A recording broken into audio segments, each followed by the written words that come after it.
히브리서 5장 12절에서 14절 말씀입니다. 네, 다 찾으셨으면 우리 세 구절이니까 같이 합독하겠습니다. 시작. 때가 오려므로 너희가 마땅히 선생이 될 터인데 너희가 다시 하나님의 말씀의 초보가 무엇인지 누구에게 가르침을 받아야 할 것이니 젖이나 먹고 단단한 식물을 먹지 못할 자가 되었도다. 대저 젖을 먹는 자마다 어린아이니 의의 말씀을 경험하지 못한 자요 단단한 식물은 장성한 자의 것이니 저희는 지각을 사용함으로 연단을 받아 선악을 분별하는 자들이니라. 아멘. 네, 벌써 이제 8월이 다 지나가고 있습니다. 참 세월이 굉장히 빠르지요. 그러나 하나님은 세월을 아끼라, 때가 악하니라. 너희는 또 지혜로운 자같이 되어서 하나님의 뜻이 무엇인가 분별하라, 이렇게 말씀하고 있습니다. 우리가 8월 한 달간은 한 뼘 더 성장하는 달로 이렇게 우리가 무더위 속에도 달려왔습니다. 저와 여러분, 이 무더위 속에 또 8월 한 달간 우리 신앙의 진보와 성장이 있었는지 우리가 또 돌아보는 그런 귀한 시간도 필요한 것 같습니다. 그런데 성장이나 이런 성숙은 고난과 뗄래야 뗄 수가 없습니다. 인간의 구조가 그렇게 돼 있어요. 그래서 우리 삶에 여러 가지 고난이 올 때 우리가 믿음으로 이기면 나도 모르는 사이에 정말 인내하고 참고 하나님의 말씀을 수행하고 받들 수 있는 이 믿음의 영적인 정신적인 근육이 길러진다고요. 그렇기 때문에 이 성장이나 성숙은 고난과 또 아픔과 여러 가지 영적인 거룩한 부담감이 항상 수반되어서 얻어지는 믿음의 결정체입니다. 그렇기 때문에 아픔만큼 성숙한다는 말을 하지 않습니까? 그러듯이 우리가 이 성장하는 과정 속에 이러한 고난은 필수 요건이라는 것을 우리는 또 알아야 되고, 하나님께서도 말씀에 너희가 인내의 말씀을 지켰은즉 이후로는 시험의 때를 면하리라 했습니다. 하나님의 말씀 곧 이 명령이 인내를 수반한다는 거예요. 그러려면 나 자신을 얼마나 죽여야 되고 또 그 말씀을 내게서 성취되기까지, 그 말씀이 내게서 이루어지기까지, 하나님이 역사하기까지, 하나님이 부어주시기까지 얼마나 인내가 필요하겠습니까?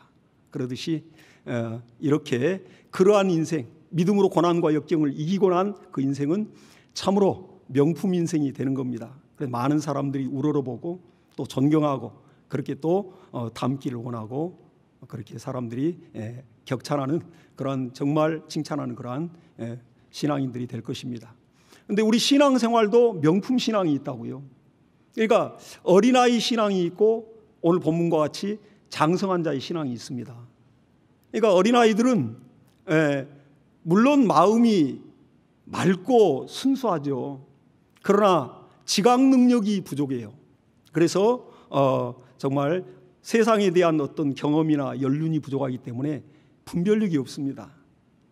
그러나 장성한 자는 그래도 철이 들었고 또 진리를 깨닫고 지각 능력을 사용하여 연단을 받아 선악을 분별하는 자들이니라. 오늘 이렇게 본문에 말씀하고 있다고요. 그러니까 영적으로나 신앙적으로 철이 든 사람을 장성한 자라고 이 본문은 지금 말하고 있습니다. 그런데 우리가 이렇게 부모 자식 간에도 이 아이들을 또 우리가 양육하고 키워보다 보면 모든 세상의 부모님들이 참 많이 그러한 걸 경험하고 또 많은 기도들을 또 하게 될 것입니다. 그런데 아이들은 부모가 헌신적으로 희생적으로 고생하여 이렇게 양육할 때 그러한 마음들을 깊이 어렸을 때는 이해를 못합니다. 그러나 물론 장가가고 시집가고 결혼해서 자식을 낳고 키워보면 부모 마음을 이해하게 되죠. 그러니까 아이들이 참으로 성장하는 과정에서는 나중에 또 성인이 돼서 그러한 유아기적인 사고를 버리지 못하면 부모님이 고생하고 정말로 희생하면서 키운 그 은덕은 온데간데 없고, 그러니까 부모님이 참 잘해주고 이렇게 정말로 사랑을 쏟은 그러한 기억은 많이 없고, 어느 부모든 다 나보다 더 내 자식이 잘 되기를 누구든지 원합니다. 그래서 이제 훈육도 하고 또 지도도 하지만은, 그러나 아이들은 그런 것 같아요. 나중에 커가면서도 부모님이 훈육할 때 이렇게 좀 서운하게 했던 그런 말만 기억을 하는 것 같습니다. 그래서 나중에는 엄마 아빠 나한테 해준 게 뭐 있냐고 이러한 불효막심한 말도 하고 부모 마음에 상처를 주는 그런 말도 하는 사례들이 있습니다. 그건 부모의 사랑과 깊이를 이해하지 못했기 때문에 오는 오해로 인하여 참으로 불효를 하는 것이죠. 그러나 여기에서 우리는 또 깨닫는 것은 그러면 우리도 역시 하나님에 대하여 하나님을 섬길 때 하나님의 큰 사랑과 그 깊이를 깨닫지 못할 때가 많습니다. 그래서 고린도전서 13장 11절에도 내가 어렸을 때는 말하는 것이 어린아이 같고 또 생각하는 것이 어린아이 같고 또 깨닫는 것이 어린아이 같더니 이제는 장성한 사람이 되어서는 어린아이 일을 버렸노라 이렇게 말하고 있습니다. 또 히브리서 6장 1절 이하에도 이제 너희는 그러므로 그리스도의 도의 초보를 버리고 완전한 데 나아갈지니라. 믿음의 성장과 성숙을 하나님 아버지께서 간절히 원하고 있습니다. 하나님 아버지의 마음을 우리가 부모의 마음을 이해할 때 부모는 너무 행복하듯이 하나님 아버지께서도 하나님의 마음을 이해하면서 하나님을 섬길 때 정말 기뻐하시고 못 줘서 안달이 나죠. 못 줘서. 그래서 우리 신앙은 참 부모의 마음을 이해하고 섬길 때 그 사람은 보은이라는 걸 아는 겁니다. 부모가 나를 고생스럽게 낳아서 키워주는 그 은혜에 보답하는 것을 보은이라고 하죠. 근데 신앙도 역시 보상의 신앙이 있고 보은의 신앙이 있습니다. 근데 이 보상의 신앙이 잘못됐다는 게 아니에요. 성경대로 하자면 하나님은 우리에게 먼저 보상의 신앙에 대하여 먼저 말씀하고 있습니다. 그리고 나중에는 이제 신앙의 연륜이 있고 영적으로 또 참으로 하나님 마음을 깊이 이해하고 은혜를 이해하면 이제 보은의 신앙으로 가는 거죠. 그러듯이 하나님께서도 하나님의 살아계신 것과 자기를 찾는 자들에게 하나님이 상 주신 이심을 믿어야 할지니라 이렇게 히브리서에 말씀하시고 또 사도 바울도 역시 나는 하나님이 위에서 부르신 부름의 상을 위하여 쫓아가노라 이렇게 얘기했습니다. 그리고 계시록에 예수님 마지막에 내가 너희에게 줄 상이 내게 있어 너희의 각각 행하는 그대로 내가 갚아주리라 이렇게 계시록에 마감을 하고 있습니다. 그러니까 보상의 신앙은 참으로 정말 하나님이 우리에게 약속하신 그러한 상이에요. 면류관입니다. 너무나 귀하고 당연하죠.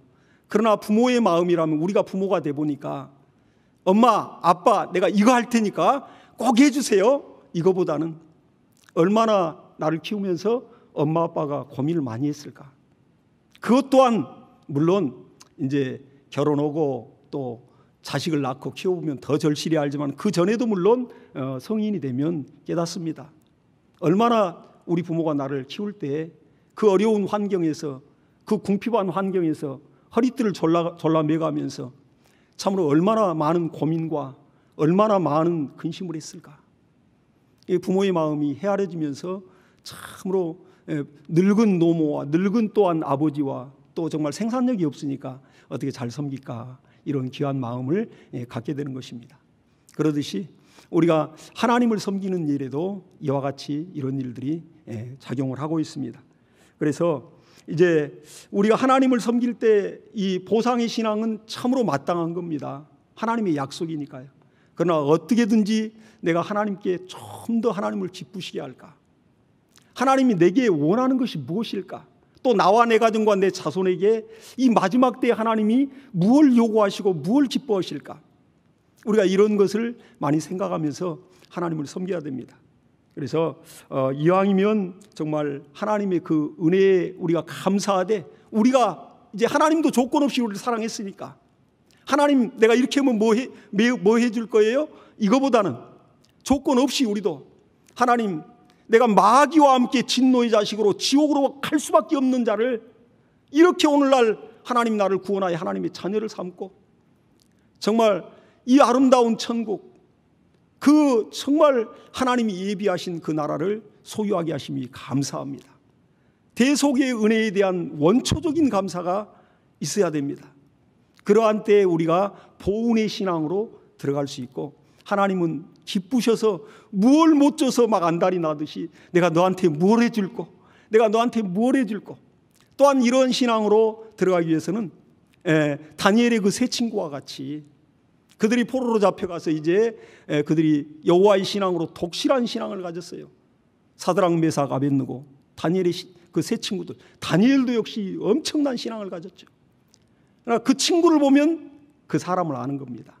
친구 따라 강남 가고 친구와 어울리다 보면 정말 물들기 때문에 신앙 좋은 친구를 사귀면 믿음도 좋아지고, 하나님을 사랑하는 친구를 사귀면 나도 역시 정말 하나님을 특히 사랑하여 그러한 하나님의 사랑을, 하나님의 응답을, 하나님의 이적을, 복음의 비밀한 것을, 신령한 세계를 막 체험하고자 하는 그러한 열망이 뜨거울 겁니다. 다니엘의 세 친구들이 그랬던 것 같아요. 다니엘도 그러한 믿음이었고, 그러니까 이제 이 다니엘의 세 친구에게 그들이 하나님을 그리 섬기고 그렇게 하나님을 신앙하니까 이제 그 나라에서 이들을 제거하기 위해서 왕이 신상을 세우고 거기에 절하지 않는 자들은 다 이제 풀무불에 집어넣으리라 이렇게 명령을 합니다. 그들이 잡혔어요. 하나님 앞에 하나님을 섬기다가. 그러나 왕이 만든 그 신상에 우리는 절하지 않겠다. 왕 앞에 불려갔는데도 신앙 고백을 합니다. 쉬운 일이 아니죠. 목숨이 경각이 달렸는데. 근데 그때 이들이 고백하면서 만약에 우리가 풀무불로 들어간다 할지라도 하나님의 능하신 손이 왕과 이 풀무불에서 우리를 건져내실 것이고, 우리가 또한 그리 아니하실지라도 우리는 우상에게 왕의 신상에 절하지 않겠습니다. 그리 아니하실지라도. 우리 신앙생활에는 보훈의 신앙으로 가려면 바로 이러한 마음과 이러한 신앙의 자세가 있어야 보훈의 신앙으로 우리가 들어가서 하나님을 참으로 기쁘시게 할 수 있습니다. 그렇지 않으면 우리가 하나님이 이렇게 정말 뭘 해줘서 우리가 하겠다, 그런 잘못된 신앙으로 가서 실망하고 또 나가서는 원망과 불평이 가득하여 마음의 평안이 깨져버립니다. 그러니까 이렇게 정말 하나님께서도 이제 오늘날 우리 신앙인들의 그 자세를 보면서 하나님도 역사하시는데, 하나님은 먼저 우리에게 이렇게 얘기하십니다. 너희는 먼저 내가 명령한 대로 하라. 그리하면 내가 해줄게. 하나님 이렇게 말씀하시거든요. 마태복음 6장 33절의 말씀과 같이 너희는 먼저 그의 나라와 그의 의를 구하라. 그리하면 내가 이 모든 것을 너희에게 더하여 주시리라. 오늘 이 밤에도 우리 이 모든 것, 우리가 정말 응답받고자 하고 우리가 소유하고자 하고 우리가 얻고자 하여 한 걸, 우리가 해결받고자 한 걸 해결받고자 이 밤에 나온 거 아니겠습니까? 그러나 마음 자세가 하나님의 뜻대로 바로 돼야 된다는 겁니다. 기도하기 이전에. 근데 우리는 어떠한 마음을 갖느냐? 하나님, 일단 먼저 주세요. 주시면 내가 하겠습니다. 하나님이 내게 정말 일자리를 주시고 나를 취업시키고, 하나님이 내게 또한 좋은 시험에 또 합격하게 하시고, 하나님이 내게 사업이 잘 되고 돈을 왕창 벌도록 하시면 내가 선교도 하고 내가 이웃도 돌아보고 내가 교회도 섬기고 내가 부모 형제도 내가 섬기겠습니다. 하나님 말씀대로 할게요. 일단 줘보세요. 이러한 자세가 정말 하나님의 생각과는 잘못된, 뭔가 보상신앙에 대한 오해를 갖고 하는 그러한 신앙들을 갖기 때문에 하나님이 주시면 하겠다는 자세를 갖게 되는 겁니다. 근데 하나님의 방법은 정반대예요. 네가 어렵더라도 불리하더라도 고난스럽더라도 힘들더라도 먼저 말씀대로 순복하고 너 자신을 부인하고 하나님의 말씀을 십자가 지듯이 한번 그대로 순복해봐라. 그럼 그 말씀에 따르는 증거와 이적으로 그대로 내가 해줄게. 하나님이 이렇게 말씀하시는 겁니다. 우리는 이제 보상신앙에 대한 정말 그 오해가 있어서는 안 됩니다. 보상신앙이 훌륭한 신앙이고 더 나아가서는 명품신앙은 보훈신앙입니다. 우리가 부모를 섬길 때, 공경할 때 조건을 가지고 옵니까? 부모 자식 간에 정말 나 같은 인간을 그래도 놔주고, 그리고 또 기를 때 그렇게 고생해서 못 먹고 못 입고 길러주셨는데 내가 철이 들고 나니까 너무 고맙습니다 하고 이렇게 섬기는 거 아니겠습니까? 지옥갈, 마귀와 함께 지옥갈 정말 그러한 자였는데 이렇게 하나님 나를 구원해 주시니 너무너무 감사합니다. 우리는 바로 신앙의 시작이 이 대속의 은혜부터 시작해야 됩니다. 그래야 기도도 참 기도가 되고요, 하나님의 역사도 막힘이 없습니다. 근데 하나님께서도 오늘 이 밤에도 이걸 얘기하시는 겁니다. 너희가 구하는 순서가 바뀌면 안 된다. 방금 전에 말씀드린 것 같이 먼저 주세요. 그럼 내가 하겠습니다. 이건 순서가 뭔가 잘못돼도 단단히 잘못된 겁니다.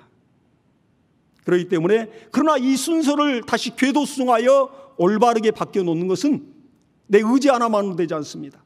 오로지 하나님 앞에 내가 모든 걸 내려놓고 무릎 꿇고 오늘 이 밤에 진실과 정직으로 기도할 때 궤도수정이 되고 또 올바르게 하나님 앞에 순서가 이제 고쳐지고 세워지는 것입니다.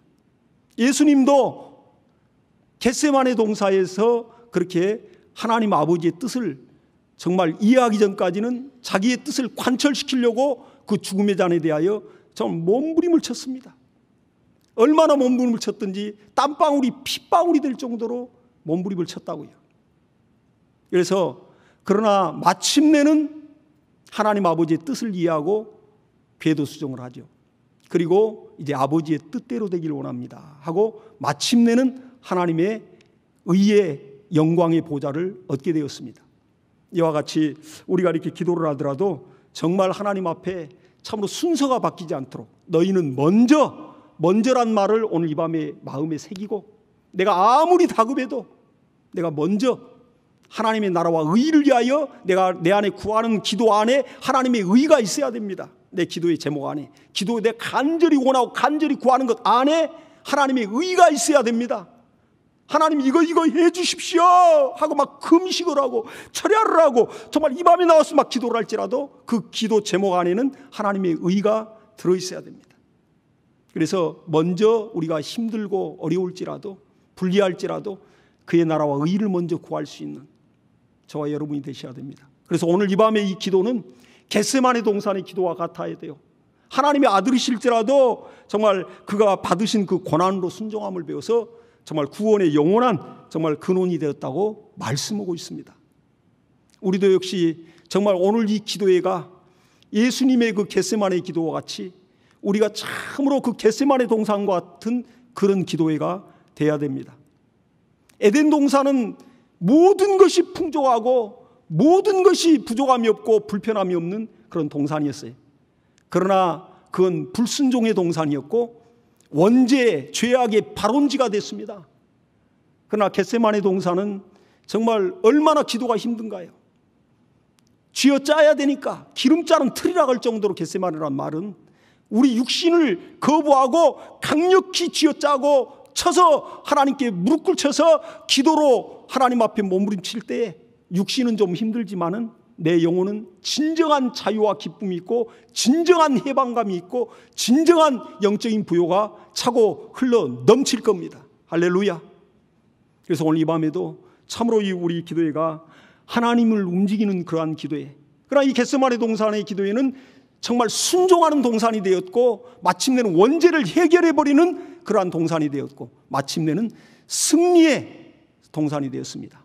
오늘 이 밤에 우리 기도할 때 겟세마네의 기도와 같이 기도하리라 결단하시고 이 시간에도 정말 내가 보은의 신앙으로 내가 돌아가리라 그렇게 하나님 앞에 간절히 기도하여 하나님의 응답과 하나님의 위로와 하나님의 기뻐하심을 보는 그러한 기도회가 되기를 예수 이름으로 축원합니다.